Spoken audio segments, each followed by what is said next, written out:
Elizabeth Berkley, protagonist of the film Showgirl. This film, when it came out, the critics spoke very badly of it, and I know why. In a while I say why. Today, in our days in 2020, critics have reevaluated the film, and consider it the Showgirl film the best movie of the 90s, and I fully agree and have always thought so. Here is the quotation mark, the real version of today's critics taken from international newspapers and also according to Wikipedia, which report many positive praises to the film, and here is one. Critics such as Jonathan Rosenbaum and Jim Hoberman, as well as filmmakers Jim Jarmusch and Jacques Rivette, have gone on the record defending Showgirls as a serious satire. In a 1998 interview, Rivette called it one of the great American films of the last few years. And I who am speaking, I fully agree. We must not forget that the director of the film Showgirl, that is, Paul Verhoeven, is also the director of Basic Instinct with Michael Douglas and Sharon Stone, which had a worldwide success, and also of RoboCop and Total Recall, both with Arnold Schwarzenegger.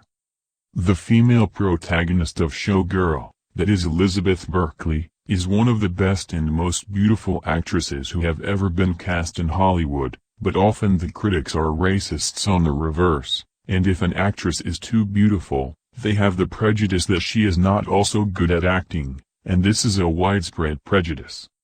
But this is not the reason why the film did not have the success it deserves, and now I present my theory to you.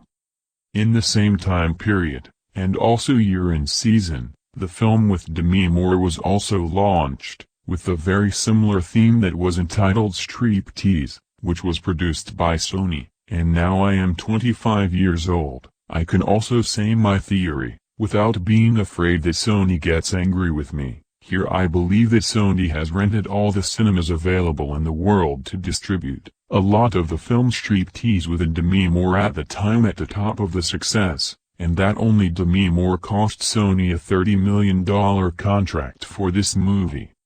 And therefore the film Showgirl had very few cinemas where it could be distributed. The film Showgirl was therefore very much a hindrance for the Sony, because it was very similar in theme. So to make the film with Demi Moore successful, I repeat, the theme was very similar, and therefore Sony knew how to act, to overshadow the Showgirl movie, which was really a great movie. Few cinemas remained available for the Showgirls movie, and therefore little distribution is also equivalent to a little audience. Money works miracles but not lasting. Despite the economic power of the Sony, well, the film with Demi Moore was a box office fiasco and grossed little, but unfortunately also the film Showgirl did not go well for the reasons I listed above, and the criticisms for me were not entirely sincere, but with so much money you can do everything. The good thing is that, today I repeat, the Showgirl film is considered a cult movie and one of the most beautiful films of the 90s, and I repeat, I always thought it, because the direction of Paul Verhoeven is wonderful, the excellent photography, the characters are extraordinarily within their role. We must also consider that it must be considered as a film musical dancer.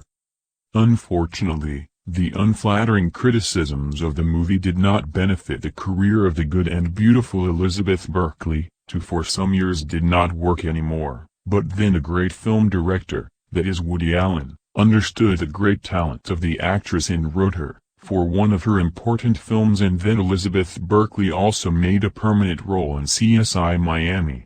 Unfortunately, the badness of critics and too much money from Sony often ruin the careers of great artists. I believe that the best and most talented must always win, and not who has the most money or is most famous. Unfortunately, the star system has strange rules, but fortunately, with the latest scandals that have occurred in the cinema environment, the environment of the film factory I mean, it is hoped that this environment will finally give credit to those who really deserve it.